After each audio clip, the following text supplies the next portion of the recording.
There are more forces at work in the Chainsaw Man universe than we see at first glance, and we witness this firsthand with Sawatari Akane's death. On the surface, we might see these events as quite typical, but what if there is more to Sawatari Akane's sudden death than meets the eye? Like what?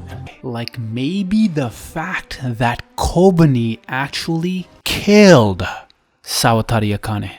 This could also be due to multiple things happening at the same time. For starters, let's start with a small rundown on what a Rashomon style scenario is. Then we can go back to season 1 episode 12 or chapter 38, summarize what just happened and start theorizing from there. To start this off with a small definition, what we know as the Rashomon effect is all about how people and eyewitnesses are innately unreliable and difficult to connect with each other. You have to find the truth between the lies.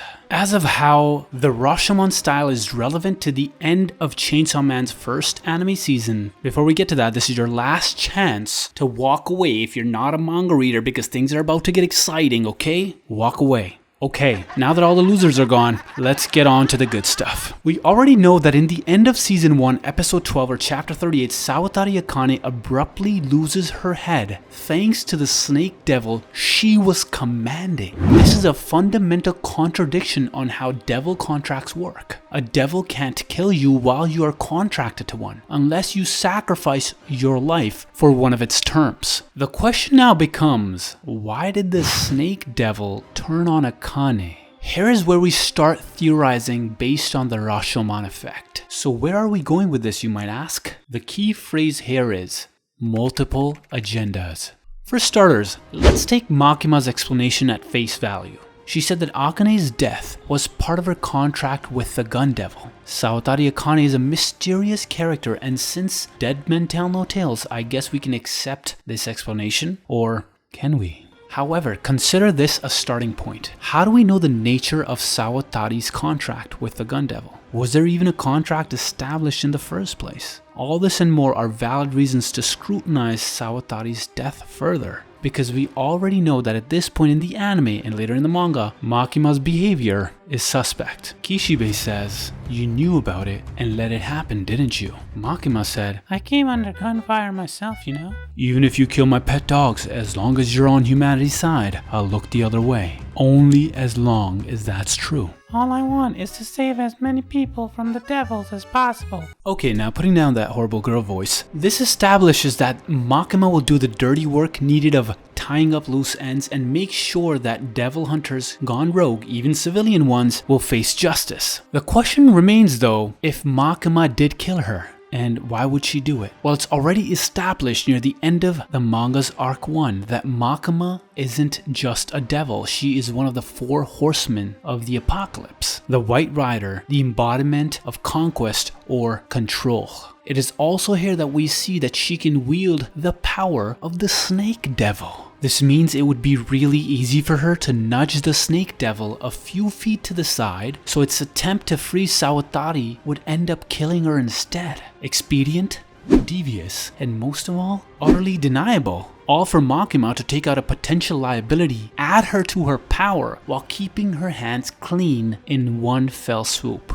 If we go by that interpretation, then her showcase of powers right before Sawatari's arrest is her sleight of hand to keep the Bureau's attention away from her manipulating the snake devil. How crazy is that? Even so, there is still a major variable we have yet to consider when analyzing the incident that killed Sawatari Akane, namely Kobeni. We know that this incident is one that forces Kobeni into retirement, even if she still has a devil contracted to her. In fact, when Chainsaw Man and his terrible power was running amok, the hunter of devils had taken some time out to visit Kobeni and spent a terrifying day with her. This leads to one ask.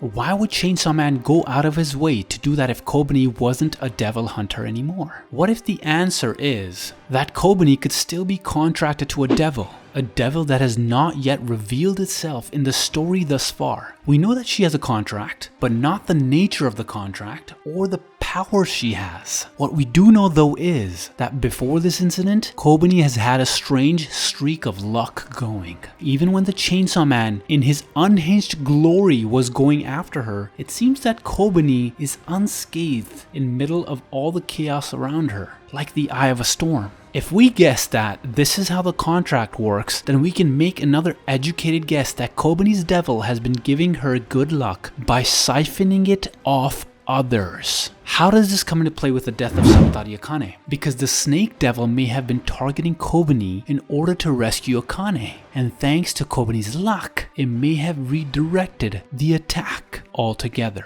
Quickly make sure to hit that subscribe button right before we get into the meat and potatoes of this video. Also, this will help you prepare for our future videos on Chainsaw Man. So there is still one side of the story we have yet to consider, the most mysterious one, and that is the snake devil itself. We know the snake devil is responsible for the death of Sawatari Akane, its contracted wielder. What does it know that we don't? Did it slay its wielder due to the gun devil's contract, or some sort of self-destruct clause in Akane's own contract? Was it trying to free Akane literally, trying to figuratively free her from living due to the nature of her contract? Or was it acting completely under Makima's orders? The snake devil has not reappeared in the current manga chapters, so we are currently in the dark about why it did that. To sum it all up, there are multiple factors at play here. First is Makima's explanation, aka the gun devil contract. Second is Makima herself manipulating the snake devil to do her dirty work. Third is Kobeni's luck diverting the snake devil's attack away from her. Finally is the snake devil itself.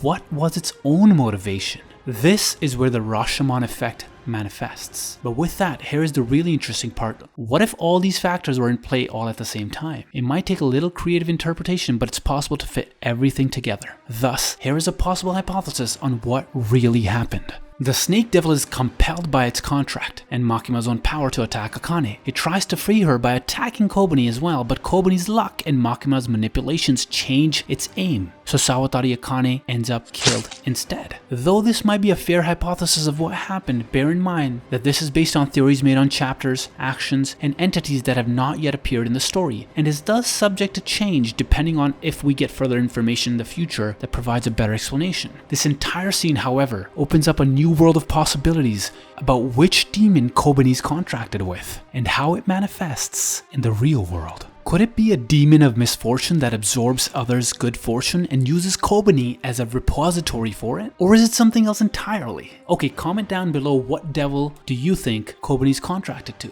if it's not a luck devil. Everything so far is shrouded in mystery, and we're not even at the craziest part yet. So far, we've already seen 3 out of the 4 horsemen of the apocalypse. In the first arc, the White Rider of Conquest, Makima. In the second arc, we meet the Red Rider of War, Yoru. The Black Rider of Famine, Fami. But who could the Pale Rider be? Alright guys, that leads us to this other interesting video you might want to check out, which is about how Chainsaw Man is actually not the devil, but how he really might be Jesus Christ. Oh yeah, and make sure to subscribe and hit that like button guys, come on, cause it's your boy Ernie Senpai.